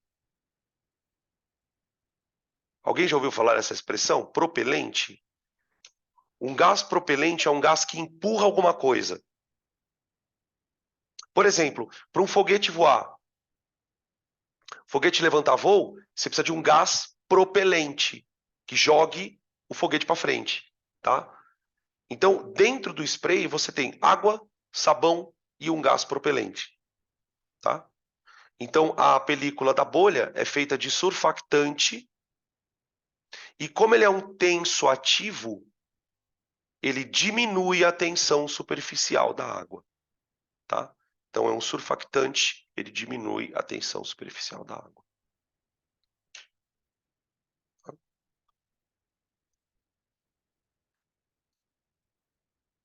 Próxima.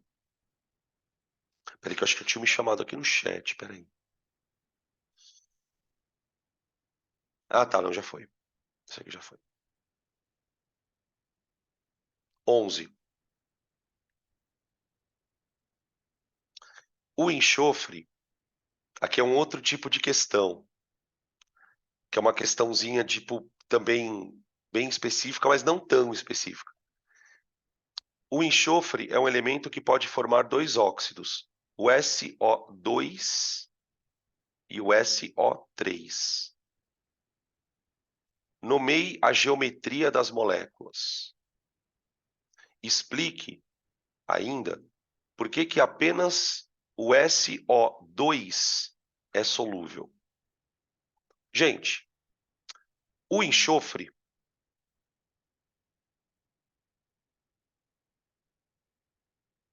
ele tem camada de valência assim. Então, o que que ele pode fazer? Na molécula de SO2, e veja que ele pode fazer, né, duas covalentes e duas dativas, por causa do par de elétron, sendo que as covalentes são obrigatórias. Elas são obrigatórias. Então, quando ele está no SO2, olha como é que ele está, gente.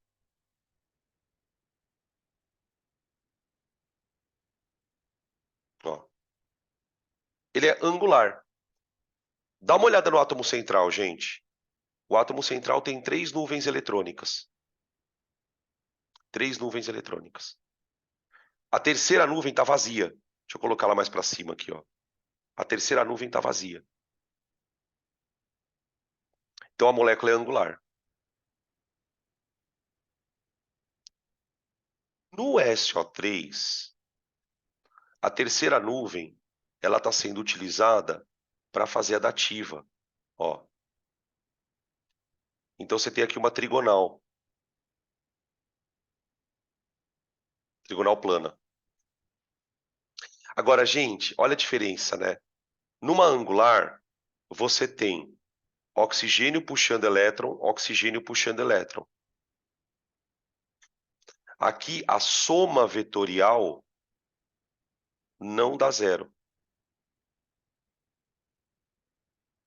Ela é polar.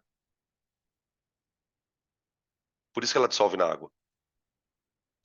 Na molécula trigonal, você tem um oxigênio puxando elétron para cima, um puxando para cá e outro puxando para cá. A resultante é zero. Ela é apolar. Entenderam? Por conta da somatória dos vetores, não tem resultante, a resultante é zero, então a molécula não tem dipolo. Então, quando ele fala assim, nomeie a geometria, nomeei. Explique por que apenas o SO2 é solúvel. Já está explicado. Ele é solúvel na água porque ele é polar. Tá bom? Quando a molécula é pequena, pode perceber, eu falei isso na aula também. Quando a molécula é pequena, a análise de solubilidade ela vai pela geometria, né? Quando a molécula é grande, aquelas orgânicas, aí você tem que ficar procurando grupo hidrofílico, grupo lipofílico, aquela coisa chata ali, tá? Beleza? Podem tirar print, gente. Podem tirar print.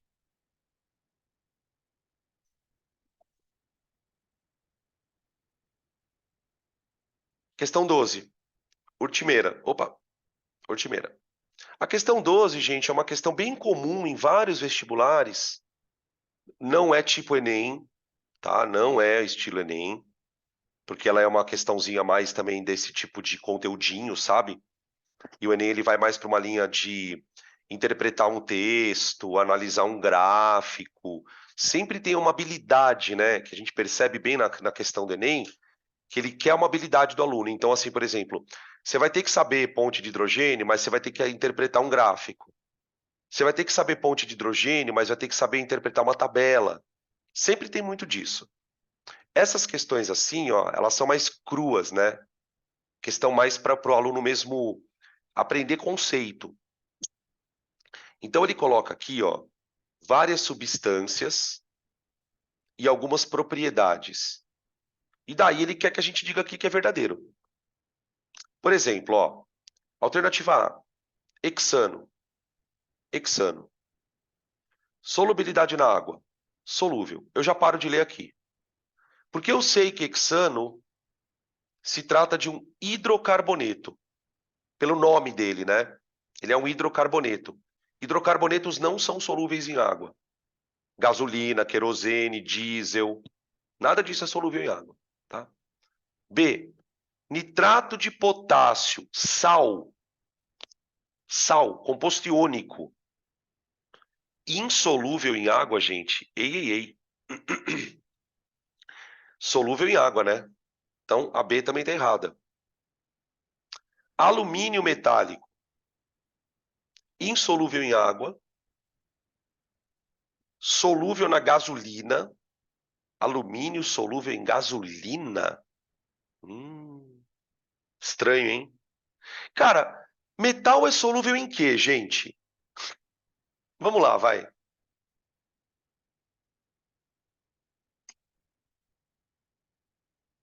No que metal é solúvel? Cara, vou dizer uma coisa para vocês. Metal só é solúvel em outro metal. Você não consegue dissolver nada, nenhum metal em nenhum solvente que você conheça. Então, por exemplo, por que o mercúrio é utilizado no garimpo? Porque o mercúrio é um metal. Então, o que os caras fazem, por exemplo, para tirar pequenos grãozinhos de ouro? Porque, gente, às vezes no garimpo, o grão de ouro ele é do tamanho de um grão de areia. Não dá nem para peneirar o ouro. Então, o que os caras fazem? Eles jogam mercúrio naquela lama.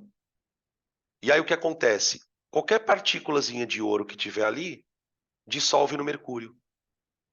Aí eles separam, entende? Só que isso imagina o problema ambiental que dá, né? Tá? Então, ó, alumínio, ele não dissolve na água, ele não dissolve na gasolina, não dissolve porcaria nenhuma. Etanol, solúvel na água, ok. Insolúvel na gasolina? Não. Ele é solúvel na gasolina, tá? Tetracloreto de carbono, apolar. Insolúvel na água, ok? Solúvel na gasolina, ok. E não conduz corrente na água. Tá? E não conduz corrente, aliás. Tá? Porque não é metal, não é composto iônico. Tá? Beleza? Então, alternativa E. Beleza? Vocês querem fazer alguma perguntinha, gente? Senão a gente pode ir encerrando aqui. Podemos fechar nossa baladinha.